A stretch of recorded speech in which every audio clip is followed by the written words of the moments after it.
नमस्कार, अब दुनिया की फटाफट बुलेटिन में आप सभी का स्वागत है और नजर डालेंगे आज के खास खबरों पर। राजा रघुवंशी हत्याकांड मामले में बड़ा खुलासा, राज कुशवाहा ही संजय वर्मा है। ट्रू कॉलर पर संजय के नाम से रजिस्टर्ड था राज का मोबाइल नंबर। सोनम ने 1 मार्च से 25 मार्च तक 234 बार की थी बातचीत। राज सोनम से बात के लिए करता था इस नंबर का इस्तेमाल। ईरान इसराइल युद्ध में 7वें दिन अमेरिका की भी जंग में डायरेक्ट एंट्री हो गई। अमेरिकी राष्ट्रपति डोनाल्ड ट्रंप ने ईरान पर हमले के प्लान को मंजूरी दे दी है। इससे युद्ध और भयावह होने की आशंका गहरा गया है। कहा जा रहा है कि ट्रंप कई विकल्पों पर विचार कर रहे हैं। ईरान के सर्वोच्च नेता अली खामेनी ने अमेरिका की धमकियों के जवाब में कहा, अगर वह इसराइल के साथ उनके खिलाफ युद्ध के में सीधे तौर पर शामिल होता है तो उसे अपूरणीय क्षति उठानी पड़ेगी। ईरान के नेता ने कहा, अमेरिकी राष्ट्रपति हमें धमकी दे रहे हैं, वे ईरान के लोगों से उनके सामने सरेंडर करने को कह रहे हैं। ईरान ऐसी धमकियों से डरने वाला नहीं है।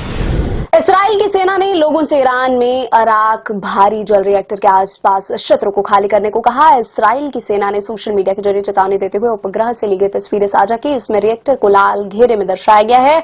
अराक स्थित भारी जल रिएक्टर तेहरान से 250 किलोमीटर दक्षिण पश्चिम में। अमेरिकी राष्ट्रपति डोनाल्ड ट्रंप का दावा किया कि उन्होंने भारत पाकिस्तान युद्ध रुकवाया है। मैं पाकिस्तान को पसंद करता हूं। मुझे लगता है कि मोदी एक शानदार इंसान है। मैंने कल रात उनसे बात की। हम भारत के मोदी के साथ व्यापार समझौता करने जा रहे हैं।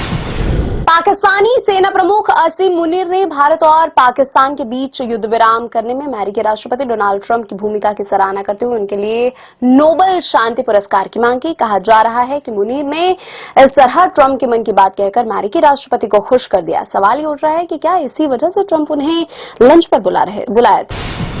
स्वदेशी युद्धपोत अरनाला पनडुब्बी रोधी युद्धपोत आईएनएस अरनाला को बुधवार को भारतीय नौसेना के बेड़े में शामिल किया गया। अरनाला उथले जल के युद्धपोत श्रृंखला का पहला जहाज है और यही पानी की सतह के नीचे निगरानी, खोज और बचाव अभियान तथा कम तीव्रता वाले समुद्री अभियानों को अंजाम देने में सक्षम है। इस युद्धपोत में 80% से अधिक स्वदेशी सामग्री का उपयोग किया जाता है। एयर इंडिया ने अंतर्राष्ट्रीय स्तर पर बड़े विमानों के परिचालन में 15% की कटौती करने का फैसला किया। यह कटौती मौजूदा समय से जुलाई के मध्य तक लागू रहेगी। टाटा समूह के स्वामित्व वाली एयरलाइन को सुरक्षा जांच के बढ़ाने और ईरानी हवाई क्षेत्र बंद होने के कारण परिचालन संबंधी व्यवधानों का सामना करना पड़ रहा है। गुजरात, केरल, बंगाल और पंजाब में विधानसभा सीटों पर उपचुनाव के लिए मतदान जारी। ऑपरेशन सिंदूर के बाद पहला चुनावी मुकाबला है ये। मतदान के लिए सुरक्षा के कड़े इंतजाम किए गए हैं। वोटिंग शाम 6 बजे तक होगी। चुनावी परिणाम 23 जून को मतगणना के बाद घोषित किए जाएंगे।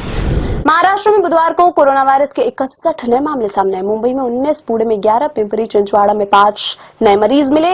इसके अलावा ठाणे नगर निगम क्षेत्र, नवी मुंबई, मीरा, भयंदर, सतारा, सांगली, छत्रपति संभाजीनगर, नागपुर और वर्धा में भी नए मामले सामने आए। जनवरी से अब तक राज्य में कोरोना वायरस से संक्रमण के कुल मामलों की संख्या 2169 हो गई है।